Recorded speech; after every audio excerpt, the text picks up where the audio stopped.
I'm Mackenzie Taylor, and I'm here with our senior editor, Drew White. Now, Drew, what happened to your hand? I just finished an arm wrestling match with Senator Pete Flores. He's way stronger than he looks.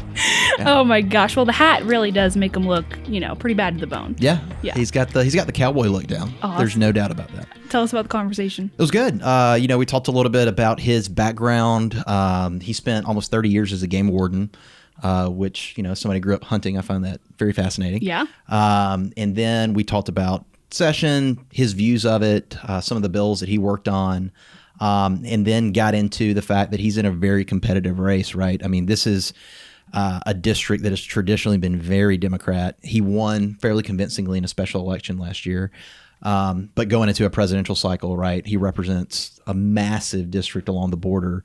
What does the 2020 election look like for him? Yeah, So, well, it'll be interesting because most of the Senate is pretty much set, right? Most folks don't think there's a seat that will flip with the exception of SD19. yeah, and if it does, then Senate Republicans would lose their supermajority status. So there is a certain out. vested interest in the Senate Republican caucus Yes. for the SD19 race, to be certain. Yeah. Where should people go to listen to this podcast? The Texan.news. That's where it's at.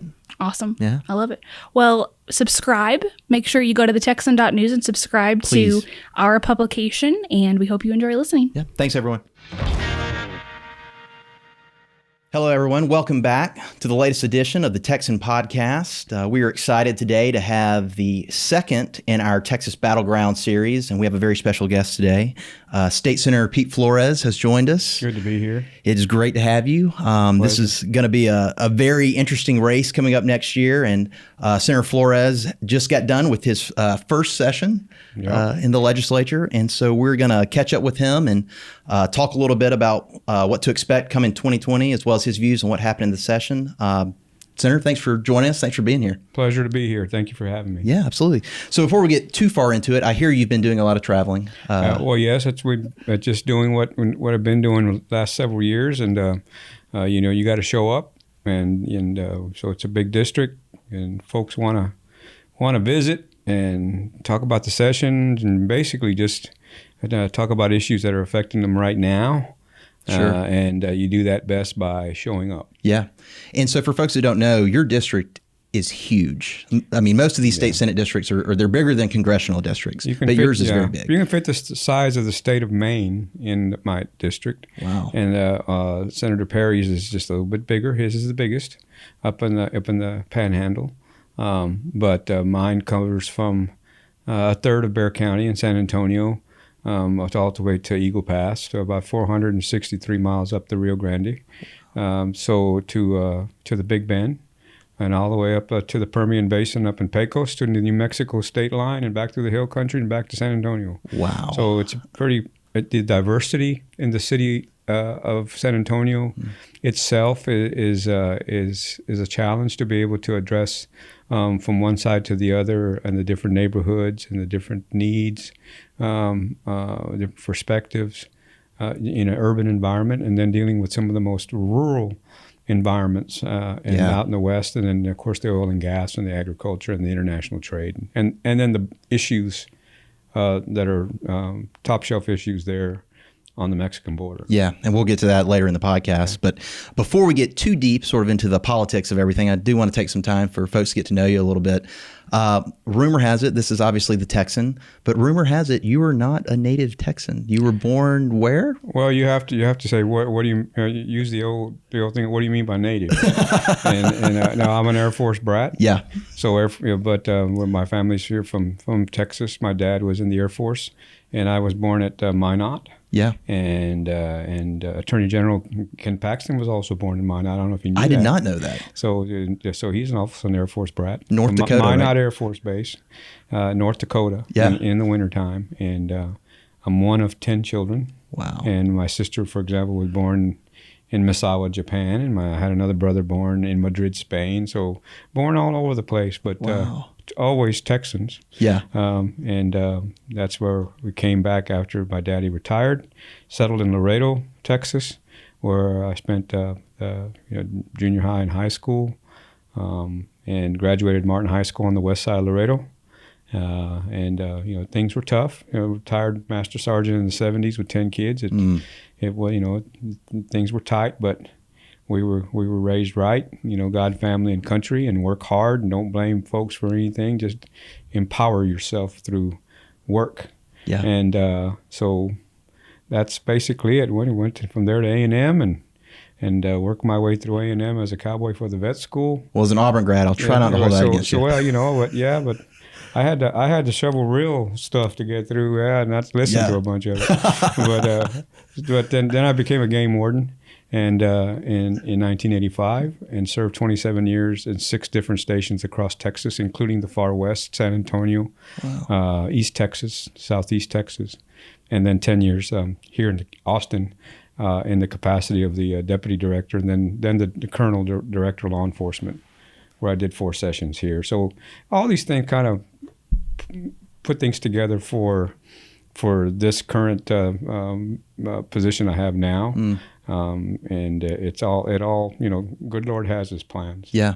So the game warden thing is very interesting to me. I grew up dove hunting with my dad. Oh yeah. So we were always cognizant, right, of the game wardens. What led you to that profession? Particularly, you were in there for almost 3 decades. So what drew you there? It's first of all, the warden service has been around since 1895. Mm-hmm. The only state law enforcement that that's been around longer is the Rangers. Yeah. But so the traditions and the modus operandi of the warden service was there were always people knew who they were. Generally knew them by their first name. They were highly respected. They were professional. They're good public servants, and so I wanted to be one of those guys. Yeah. And so I worked when I went to A&M, and when I became a warden, there was no college degree requirement then. There is now, and so having that bachelor's degree from A&M helped me get in through a very competitive pool, which is still very competitive to this day. Even with the college, the 4-year degree requirement, which is the only state law enforcement that has that 4-year requirement. Mm-hmm. The troopers have 2 years, and so TABC, but the warden service has 4-year requirement, a bachelor's. So even then, we have an application rate of 10 to 1, wow. fully qualified people for every vacancy. Yeah. So when I got in, there was 30 something slots, and there were 2,500 applicants statewide, and so I'm very, very privileged to be able to serve in that capacity. And what I did as a warden in our counties, you're only as effective as the people allow you to be, and that's because you have relationships and you serve everybody, mm-hmm. and you're dependable and you're a person of your word. I apply that to this as a state senator. Yeah. So all those years as a game warden, I'm curious, what's the craziest thing you ever encountered? Well, that's according to your perspective, I guess. As to what I've heard stories. What you mean, what's crazy, But you meet some. Most of the folks you meet in law enforcement in general are good people. Yeah. And and when they mess up, well, that's usually by omission. Sure. But then you have a 1 to 2% of the population, especially 1%, that are criminal they're bad in any population. You can have 1%, that wouldn't harm a flea, but 1% of them will. Yeah. And those are the ones that do things by commission. They plan it out. They those are the ones that do the smuggling, the going onto the ranches, mm-hmm. killing trophy animals, and in the commercial fishing arena that really over-harvest the resources. Yeah. Those type of crooks are the ones for the heavy penalty, and those were always a challenge, but I caught my share of them. Yeah. It's you meet all kinds of folks, and most of the people I've encountered, when you're encountering out there, are armed. And so, the issue, about people being armed, it never was mm-hmm. It's just how you treat folks. But just be ready for the 1%. Yeah. But don't treat the 99% like you treat the 1%. Yeah, that makes sense. Well, switching gears a little bit, you're coming off your first session. So I'm bona fide now. Yeah. And, we're thrilled to have you here. Just general question, experiencing that for the first time. How do you view this past session? Do you view it successful? Well, I had in my former capacity, I did 4 sessions where, I was on the other side. Yeah. Where I'd have to come to Senate Finance and Appropriations and, ask for budget. Sure. On statutes, testify, relationships with senators, relationships with the House, both on both sides of the aisle. I have long-term relationships. Mm-hmm. Understanding how the agencies work and don't work. Understanding how how important it is to be efficient in the money that we have and meet our constitutional requirements. So all those things came together here. Yeah. And I want to say it's a great honor and privilege to be able to serve Senate District 19, and that's all of Senate District 19. One of the words of wisdom I got from Lieutenant Governor Patrick and from Governor Abbott, but especially Lieutenant Governor Patrick, was no matter what, always remember to vote your district first. Yeah. He said that should be your first thing you should think of on your votes. So, and then working with members, in the Senate, especially since that's the chamber that I was in, great people. Yeah. I mean, just great people to work with, regardless of where we stood, whether you're a Democrat or Republican. There's 31 of us. And then you establish relationships, and some of them I've already had relationships with for many, many years. Yeah. But it was a respect. We all came here basically to serve Texas, but each of us with our own way of how to go about to serve Texas. And then together, when you put those minds and ideas, in the great, melting pot that is our capital, and then crucible, if you will, and then come out with a product that serves Texas. So in this session, especially in my experience from the ones I've had before, but from watching them, and then this one where actually I was a participant, I think that the focus was where it needed to be and where it should be, quite frankly, all the time. And that's to deal with the core items, the core reasons that the legislature should exist in the first place. And that is to address the number one thing, which is the budget. Yeah. And then to also address, the issues that are, what we call the pillars of the House, in public safety, health and human services, transportation, public education. Those things have to be firm, and everything else is just fluff if those aren't firm. Mm-hmm. And the days that we're spending there need to be spent wisely to make sure that our money is spent efficiently and effectively, and that we make sure that those core items, those pillars, are good and sound. Yeah.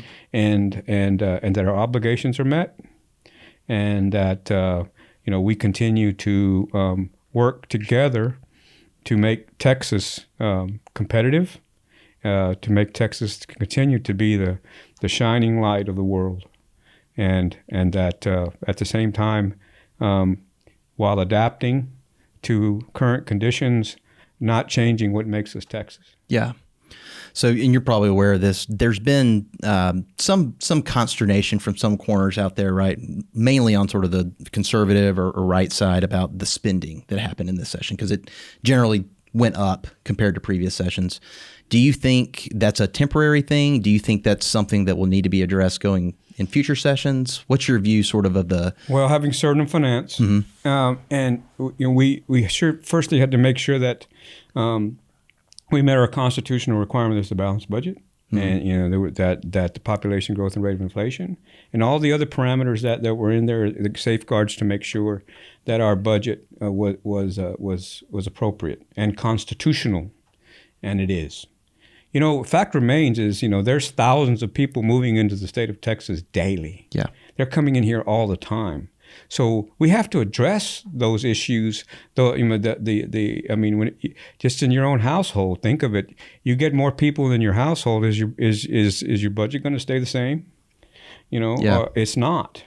But you're not going to. But you need to make sure that what you do spend is still within what you're bringing in and what you're able to sustain, and that you create the environment where the market is such that it's not being hindered, and that we can continue to work to expand the growth, to meet the expanding populations, and to take care of the pillars of the house. So was there an increase? Yes, but there also was an increase in demand. And there was also issues that required attention, that were unsustainable. They were headed towards total disaster. And property tax reform was one thing, was headed towards disaster. School finance was headed to disaster. At the same time, we have infrastructure needs that are roads and bridges and other infrastructure that were headed to disaster. But what we do have is we have a vibrant market across the board. I have 2 ports of entry, and international trade is for Texas is a multi-billion-dollar. Yeah, Laredo is now surpassed Los Angeles. While I'm from Laredo, it is, yes. Yes, that commerce, and then the cities, San Antonio, Houston, Dallas, all our big cities benefit from that. We have our agriculture is robust. We have our tourism is in the deer hunting alone. Hunting alone is an $11 billion industry, if you think about it. It's bigger than cotton. Yeah. And then we have the golden goose, which is the Permian Basin and the Eagle Ford Shale, our oil and gas production. We are exporters of natural gas. Texas is. Yeah. Texas alone is the 10th largest economy in the world. Yeah. Standalone. Yeah. But this where I'm going to is the sustainability question, and while yes the markets for oil and gas can ebb and flow, the forecast, especially in the Permian, is a multi-generational play, and it's because of it. The outlook, and the comptroller agrees, the outlook it's very good, especially for the ESF. And the ESF is or the Rainy Day Fund, as people know it as. Every county is benefiting from that. This budget benefits from that, while still keeping a lot in the bank. Yeah. And it's continuing to grow. And so, while every decision that we make has its risks, the risks weren't as high as we perceived it, based on some of the issues that I just described, especially, our Texas's oil and gas industry. Yeah. And I have the honor and privilege to represent a large part of the Permian. Yeah. No, energy is obviously a pillar of Texas, and it has been for a long time. But it seems we're in the midst of a boom in that industry. Fracking and various reasons. Well, we're exporting. Yeah. Quite frankly, the rest of the country really doesn't have to import. They just have to get this product to their markets. Yeah. But that's another conversation. So the issue of the budget itself, and why to understand, well, we went up, but yes, we're meeting an increased need across the board, while we still kept our budget within the constitutional bounds. We did not go beyond that. We did not go beyond the fences required in our Constitution to have a balanced budget. And I wished our nation would the United States of America would do the same thing. So with that in mind, we had a number of the pressing issues, especially with property tax reform and school finance, that required this type of action, as well as recovery for Hurricane Harvey.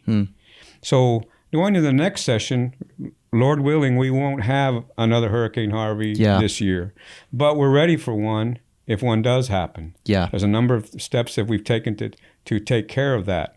But one as massive as Harvey required an investment. Yeah. So a big part of that increase was that. Yeah. But then again, to not do it would cost us more money in the long run. So it was in that respect, I believe that we did okay. Could we do better? Absolutely, but no human endeavor is perfect. Yeah. On the property tax front, you just mentioned. So we've spoken with other legislators who've mentioned that we may down the road, the legislature may try to address an actual sort of cut, right, and sort of the overall rate. Right now, you guys succeeded in capping the rate of growth, which was a huge lift.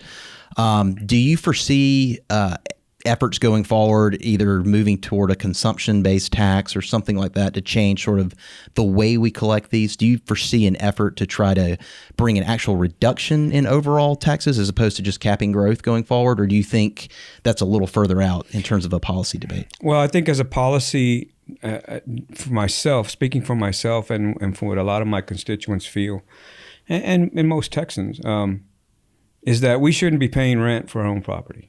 The whole premise of property taxes is based on entities charging you for the privilege, as they see it, to own your property. Sure.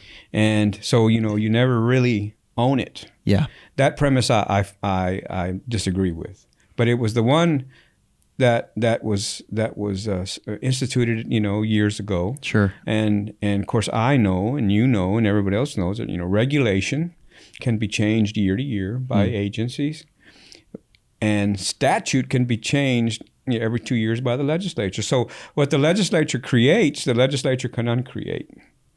Or unless there's something in the Constitution which the people will have to approve after it goes to 3/4 of the House and the Senate, then go for their approval, and then the legislature can't tweak those right. checks and balances. Right. So this method of collecting, of sustaining the revenue to have roads and schools, it is currently based on you taxing your house. In other words, it's never yours. Yeah. So, but I think that ideally down the road, that we could take steps towards elimination of that and going to a consumptive tax. I think that raising the sales tax with only if you eliminate the property tax is something that we need to explore and go to eventually, where you own your house. Steps to take towards that direction could also be something as simple as having your actual value of your property. In other words, whether it's commercial or private, what you actually pay for your house is the actual value, and not something that the appraisal districts guess it's going to be. Yeah. And so you have your actual value, and then it stays that value until you sell it again, which is another actual value, goes to the tax assessor collector. Tax assessor collector, based on the rates, goes to the taxing entities and completely eliminate and save us billions on appraisal districts. Yeah. Yeah, that can be done. That's doable. Now, those are steps towards the ultimate goal, but which make it fair, because I don't believe that the current system that we have with appraisal districts is a fair fight. Yeah, I think it's lopsided. Yeah, in fact, I know it's lopsided. Yeah, and we have a lot of work to do there. We had to do some great steps towards improving that, but we're far from making it a fair fight. Is there anything, either, whether it was a bill you had, or I know you had several bills signed into law by Governor Abbott, and curious to ask about a few of those, but is there anything that did not happen this session that you wish would have? Sure. A couple of them had to do with appraisal districts. One of them was that the currently, with appraisal districts, just as a premise, the only thing that the appraisal district should be concerned with is the value of the property. But they're overseen by a board of the taxing entities. So they shouldn't have to worry about or care what the taxing entities are charging or what their rates are. Right. But but technically they should be separate. But to be overseen by a board which is appointed. Now, they can be all elected officials. Counties can choose that, or appraisal district can choose that through a vote voluntarily. But mainly they are people that are appointed by the taxing entities. So we really you have no direct accountability to the voters. Sure. So we filed a bill that basically said that the members, because we're currently all you got to be is 18 years of age and live in the appraisal district 2 years. Wow. That's it. That's it. Right out of high school. Yeah. You can be living in the basement and you're still there. You can get appointed. Wow. But So my bill said that you had to be an elected official from one of the taxing entities. So if you're on a school board, send one. You're on the county commission, send one. You're on a city council, send one. And they would be directly accountable to the voters. Yeah. Yes, so long as we still kept those taxing entities involved in the governance. Sure. Which I still think they should be totally separate. Yeah. But that bill went through the Senate, and it got held up in calendars in the House. And so we tried to get it down to House and to Senate Bill 2 at the end, but we fell short. But we'll give that one a go again. Yeah. Second one had to do with a bill that it got vetoed last week. We got it to the House. We got it to the Senate. We wanted to do it statewide, but it was I encountered resistance myself and the House sponsor, Ryan Guillen. Basically, what that bill said was that after you've gone through your ARB, which is your review board, and your taxes were $5,000 raised $5,000 or less, currently you have to go to district court, hire a lawyer, pay $700, and fight them for the next year. Wow. So what happens most time folks don't do it. Right. And a lot of times when they do, they win, but they still, it's a lot of effort. What this bill said was that if it was $5,000 or less, that you can go to the JP court. JP courts have jurisdiction right now up to $10,000. I think we just raised it up to $20,000 in civil. So it was within their bailiwick. They're no more sophisticated than the district judge in listening to these types of appeals. And so that would have been an immediate effective way for our taxpayers to have a fair fight. Yeah. But it got vetoed, and the governor had his reasons, and he's the governor, and that's the process, and I respect it. But those two bills would have been immediately impactful for the taxpayer. Yeah. And regular folks like us, and we'll see them again. Yeah. From a perspective of having many bills passed, what are you most proud of? You've had, I don't know, I thought there was close to 12 that the governor signed. Yes, if you look at the bills that we filed, they were all policy bills. Yeah, meat and potatoes, and they're not supposed to, what they sent us there for. I mean, each one of them in their own category, and it was across the board. But I like, and they help communities, and they help people, and they help industry. They tried to keep, to work to keep the fences for those that might go into corruption. Sure. Added a new police force for the Kickapoo tribe. But there was one bill in particular that we filed that I felt was that I'm most pleased with of all of them. And that one that was a story in itself on that bill, and the bill itself actually, was dead. Basically, what that bill does is said that when you go to a used car dealer, and then it's generally that part of the population that's in the lower economic scale that go in there, $3,000 to $5,000 car, and you save your money and you go to this used car dealer, and you pay your money and you pay your your fees, and then you're going to wait for your paperwork, and then they skip, and they leave you holding the bag. They take your money. They do the bankruptcy. They run out of town. The car they skip, and then what are you left with? So you have these folks with that basically can't afford. They got a vehicle they can't do anything with. Wow. And they can't get a title, and then they got to go to the tax assessor collector and go every month and pay. So they're getting hit double. Yeah. So that wasn't right. Yeah.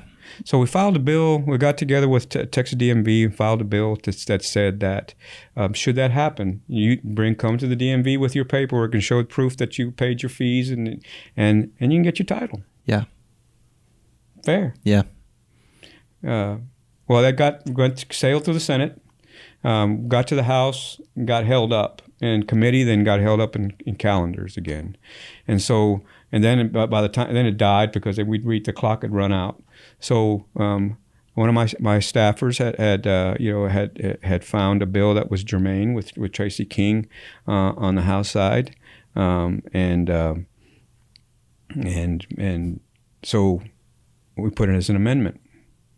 And then, of course, then we had some resistance from some of the lobby for the used car dealers about we wanted to raise the bond from $25,000 to $50,000. So that you can again add to the fair fight. Well, they had a problem with the $25,000 to $50,000. So eventually we got that worked out. Of course, I think it should be $50,000. Probably should be more. But we'll deal with that later. Bottom line is, it went through and then the governor signed it into law. Yeah. So we had all these bills that were cleanly went through. Yeah. But that one, and because of the obstacles that it faced, and because and because of how it impacted people who are most defenseless, that's why I feel very, very proud about that bill. So you were elected last year in a special election. Yeah. Your predecessor had to resign due to 11 felony counts, I believe, was. He's in the federal penitentiary. Yep, that's a lot. 12 years. 12 years. You won pretty convincingly. 7 points. Yeah. In a district that Republicans tend to really struggle in historically. Going into next year, it's a presidential election year. The last presidential election year, it went pretty hard for the Democrats. What's your view of the challenges that maybe you face going into a reelect, so to speak, or pulling as we say, maybe a repeat, no pun intended? Well, I think that there's going to be some very fundamental differences here. First of all, there's no straight ticket voting anymore. Yeah. And, when you did my special election, you had to check the box. Yeah. It wasn't straight ticket. So that's compelling. No one can predict what's going to happen in 2020 with no straight ticket. Right. So even those that manipulate votes and things like the politiqueros and all those people are going to have a while to figure this one out. Yeah. I think they won't figure it out because they're working on it. But they're going to have to check the box.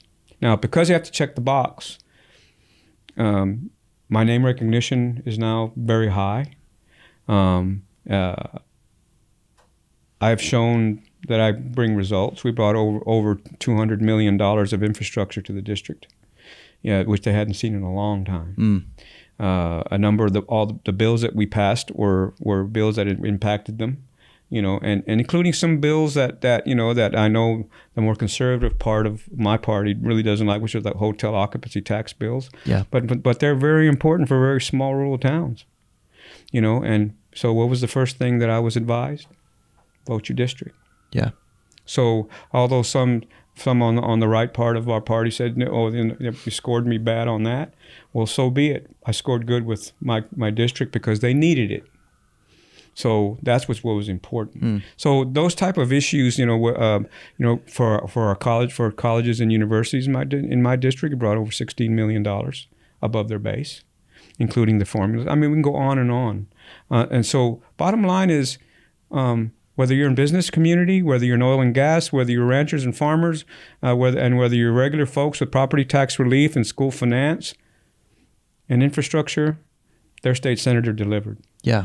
And I think that ultimately that's going to be, so whoever they're sent against me, they're going to be up against those facts. Yeah. And I'm not a career politician. I'm a career public servant. So I don't belong to any of these cliques. I'm not a good old boy. I'm not part of this, It's none of that. Yeah. I whether you're on the east side or whether you're in Pecos or whether you're in Del Rio, Eagle Pass, Pearsall, San Antonio, I represent them all, and I've demonstrated that. Yeah. So as we move forward, I think that those things in combination I am the incumbent, and we are very well organized. We have a great grassroots organization in place. I think that we take nothing for granted. We take no one for granted. But they're going to have a tough road to hoe to take us out. Yeah. Do you think? And I don't know who they're going to put up against me either, because they haven't run anyone yet. They've not shown their face. Yeah, I'm sure. Do you think it's going to be competitive in that regard? Do you think you're going to have multiple sort of folks vying for that nomination, or do you think they're going to kind of settle on one nominee and put that up? I don't believe that I'm going to have a primary in the Republican side. Yeah. But there may be I don't know what they're going to do on the other side. I know that I work very, very well with the Bexar County contingent and most of the representatives in my district. Mm-hmm. We work together on a lot of bills. If you probably looked at my bills and what I did in the Senate, that a lot of them were for Democrats. Yeah. And most of them were Democrats in my district. Yeah. And notwithstanding just a couple of individuals on the whole, including with Senator Menendez, we got a lot done. Yeah. Just basically it was, stick to the meat and potatoes, stay out of the weeds, and we're going to be all right. Yeah. From a 30,000-foot perspective, President Trump being on the ballot, does that complicate anything at all? Does it do anything sort of to the overall race? Or I think that a lot of that are on the far left are going to probably be using that as their core of I faced that last time. Sure. I remember one particular group that I went, a family group, and I handed my card out and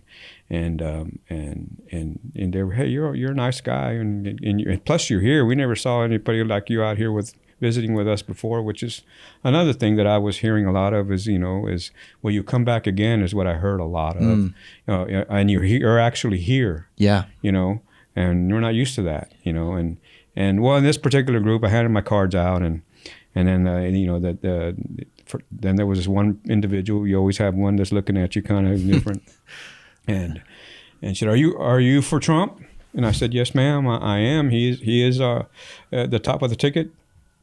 Yes. She says, "Well, here, take your cards back." I said, "Wait a minute. With all due respect, just give me 1 minute. I'm here by myself. I'm here." I said, "You asked me a question. I told you the truth. Would you rather I lie to you, just try to get your vote?" Yeah. I said, "I told you the truth, and I'll always tell you the truth."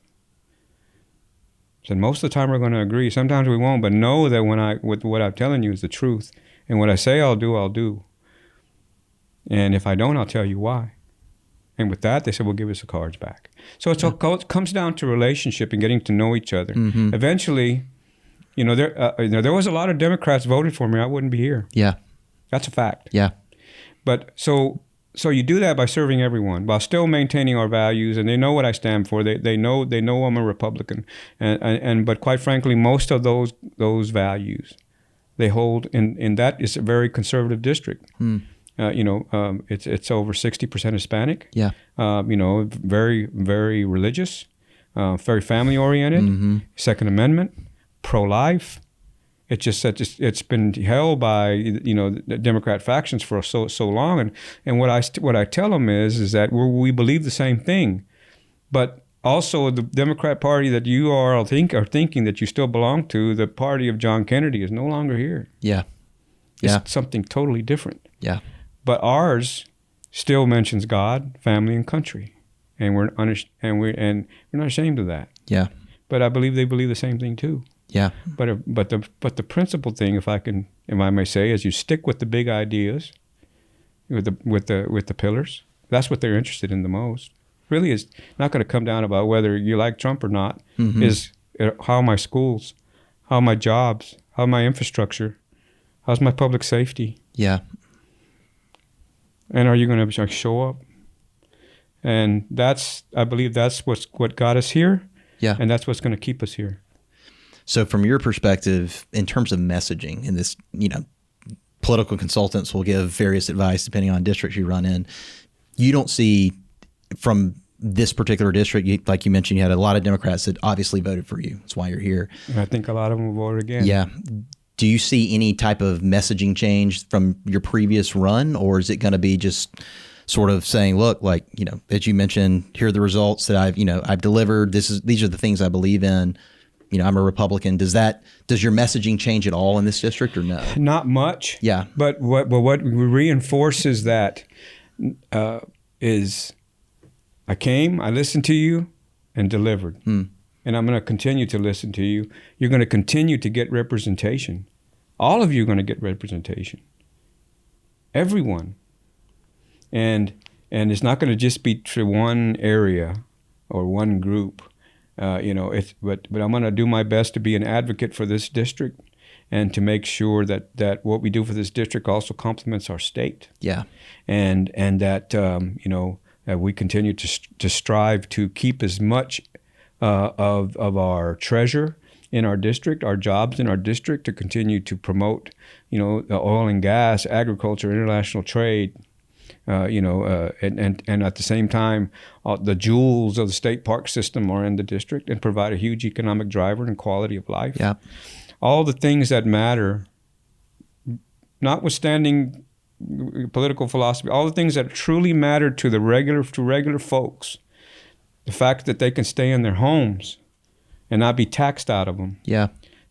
Doing our best to be their advocate, to give them a fair fight, and to stand up for their issues.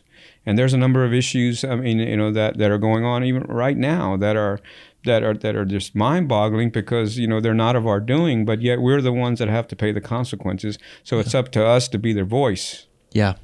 And do what we can instead of just saying, oh, well, that's the way it is. Well, no, that's not the way it is. Yeah. And I bring to the table with my district in that my background, my upbringing, my life experience is the same as theirs. Yeah. My current situation, I'm middle class, I'm a retiree, and I'm doing this full time. I don't have any other job. This, for $600 a month, they got a full-time employee. Yeah. In this senator, and I'm going to give them 100%, just like I did in any other endeavor I've done in my life.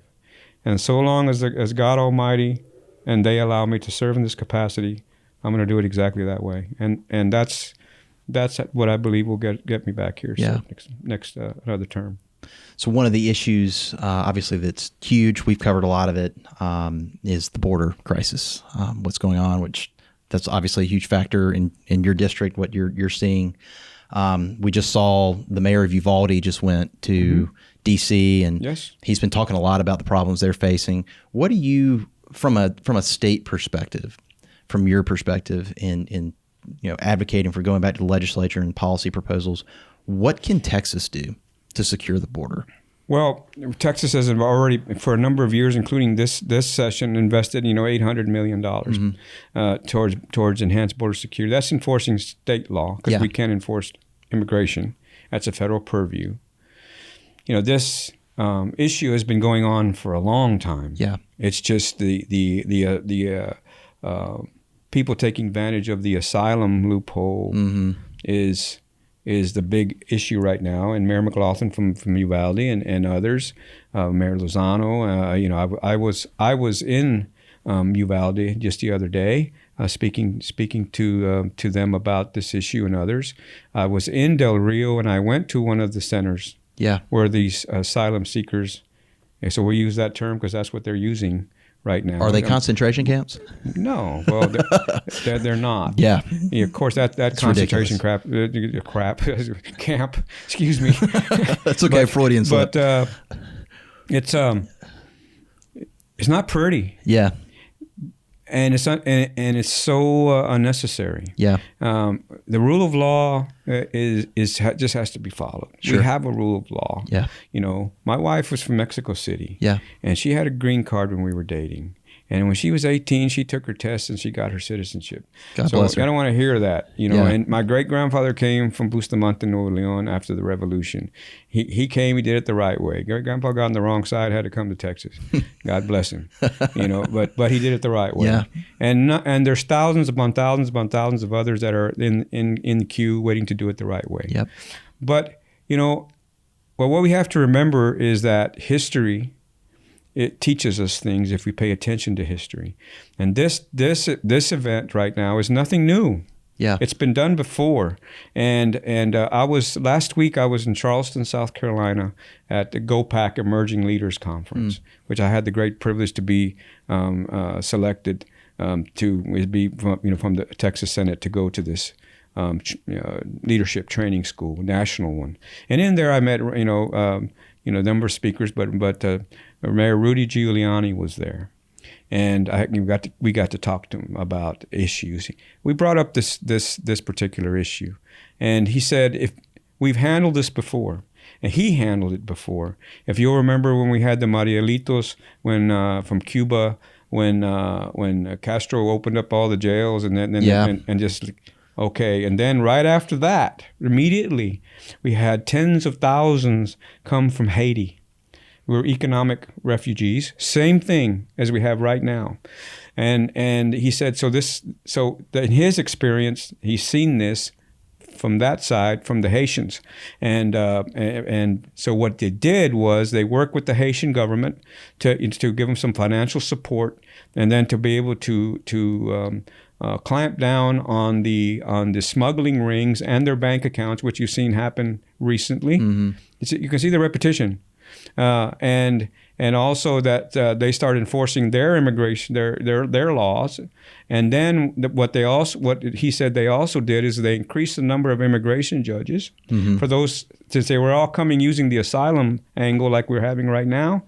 They had immigration judges, and they put them on Coast Guard cutters, and when they intercepted them at sea, they had the hearings right then, and so they're probably on the water. Yeah, on the water. So 2%. Were actually met the criterion, and 98% was sent right back to Haiti with the cooperation of the Haitian government, because they were working with the American government. And he said the same thing can be done here. Yeah. But we don't have. I asked the question the other day when I was in Del Rio. I said, how many immigration judges do we have here? None. That's insane. It's in San Antonio, and one in there's some here in San Antonio, and there's one in Pearsall. Yeah. But so instead of sending immigration judges, which can be done, to the border and do the same thing on the border like they did with the Haitians at sea. So history teaches that these are not new things. Sure. They're just recurring. But then you have to have the political strength to be able to implement these things, to do something about it. And I think that Mayor McLaughlin, Mayor Lozano, and all my other mayors that are being overwhelmed by this, and their resources, which they have little of to begin with, are being overwhelmed. They have every right to be outraged. Yeah. And I had advised Mayor McLaughlin. I said, raise hell. Yeah. Not only raise hell, raise holy hell. And not only you raise holy hell, everybody raise hell, and not just the regular hell raisers. Everybody raise hell. And hold our federal government accountable. The Senate, of course, we passed our resolution telling the federal government to do something even before this thing popped out of hand. But even it's because it was already out of hand. Yeah. But right now, most of these mayors in my border towns, they're Democrats. Yeah. And the people themselves are Democrats. Yeah. But they've had it. Yeah. And so to answer your question about what the state can do, well, the state's resources can be used for natural disasters, and the state's resources can be used for breaches of the peace, i.e. the sheriffs. And if there are disease outbreaks, Health and Human Services will work in conjunction with the CDC, the Center for Disease Control, so, but ultimately and primarily, it's a federal issue. Yeah. And most of these folks are in transit. They're being in transit from, they're using the asylum thing. They're saying, come back for the hearing. They're not being, they're not really being detained. They're being put on buses. They go to our small towns. They're being dropped off, like in Del Rio was at the Stripes. Yeah. That was where the bus station was. But yet after 5 o'clock, the buses aren't running. So here you are being dropped off, women, children, and just with no resources. So what's the community to do? Yeah. And so what's happening is you have the NGOs and others, and working with the city. In the city of Del Rio, Mayor Lozano let them have a vacant facility, which I saw, which really was not not a very nice place. Yeah. But he's doing the best he can. Yeah. And he's using and he doesn't want to, and the citizens don't want him to use local tax money because they shouldn't. Yeah. Because they barely have enough of their own. Yeah. But the dilemma is, the Border Patrol, the federal government the agents are overwhelmed. Yeah. The infrastructure to handle the illegal immigration is at its breaking point and beyond. And complicate that by an obstructionist Congress and or a judiciary at times that themselves are obstructionists. Yeah. If they just let the rule of law work and take lessons from the past and do the right thing, that's not to say that those that need genuine asylum should not be considered, but there's a process. And right now it's way out of whack, and Texans are suffering for it. Yeah. Speaking just on the federal angle, obviously you told them to raise hell, and they did, and at least some faction. We all should raise hell. You should raise hell. Everybody should raise hell. Privately, yes. No, everybody raise hell. Yeah. It's our money. It's our country. Yeah. Well, a faction of Republicans in Congress, the Freedom Caucus, seem to agree. I don't know if you saw the press conference. There was several Texas members there, Representatives Chip Roy, Michael Cloud, Ron Wright, Representative Crenshaw has been pretty vocal about it as well. Basically saying we're going to slow the House down until Speaker Pelosi and the Democrats in the House fund, or at least have a vote, right, on the president's $4.5 billion supplemental, which would provide immigration judges more resources down at the border. Do you see that sort of national reticence from the Democrat Party on the national level factoring in 2020 to your race? Do you see their resistance? Yes. No, I think it's going to be across the board. They're going to because it's crystal clear as to who are being the obstructionists and who's paying the price for it. It's them and the communities. Yeah. And yes, I do, absolutely. Yeah. But at the same time, when people start to lay blame, a lot of times it like a shotgun, it's going to hit everybody that's in the crowd, and it ain't going to differentiate between Republicans and Democrats. Sure. It's just going to differentiate between who did something and who didn't. Yeah. Who showed up and who didn't show up. I showed up. Yeah. Well, last question, totally changing topics. This is a non-political question. Sure. Football season is approaching. I only watch the Aggies and everything else I really don't care about. Well, as an Auburn Tiger, I will say we have had this weird relationship with you guys since you joined the SEC, which is, for the most part, the away team wins. From your perspective, you got Jimbo Fisher that's come to A&M. Your communications director and I have talked about this before. Do you see Texas A&M winning a national title in the near future under Jimbo Fisher? I would remain ever hopeful that A&M would win a national title no matter who the coach is. Yeah. Or the athletic director. Yeah. Because that's how we roll. I still have not forgiven him. When he was at Florida State, Auburn fans will never forgive losing that in the last 50 seconds. Aggies, that's how we roll. Well, Senator, this has been a pleasure. Thank you. Thank you for allowing joining me us. to come and visit. Yeah. And main thing is that we all, if we work together to solve problems and not create problems.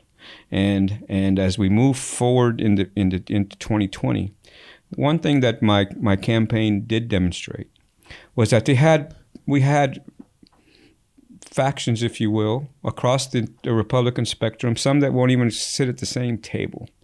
But what they did is they came together and they went behind us. That's what's going to be required. That should be done all the time. We're going to have our differences. We're going to have, some to the right, some in the middle, but so long as we're Republicans, and with the core value of what being a Republican is, and, God, family, and country, and that we spend our money wisely and appropriately, and just our core, our fences. That if we are fractured, whether you are in the precincts or in the counties, and you're feuding, the only one you're helping is the opposition. And it's time to set it aside. You did it for me once, and you do it for everyone 2020. And so any message I can leaving out of here is that if we're not united, we will lose. Yeah. Well, we will be following your race very closely. It's one of our Battleground races that we're going to be tracking going forward. Well, they'll be coming after us, but yeah, they're going to have to, as John Wayne said, they got to fill their hands. And I won't say the rest of it. I was going to say, I think ending on a John Wayne quote is perfect. So, Senator Flores, thank you for joining us. You're welcome. Thank you. And thank everyone for your patience and listening to me. Thanks, everyone. We'll see you next time. Thank you all for listening. If you've been enjoying our podcast, it would be awesome if you would review us on iTunes. And if there's a guest you'd love to hear on our show, give us a shout out on Twitter. Tweet @TheTexanNews. We're proud to have you standing with us as we seek to provide real journalism in an age of disinformation. We're paid for exclusively by readers like you, so it's important we all do our part to support The Texan by subscribing and telling your friends about us. God bless you, and God bless Texas.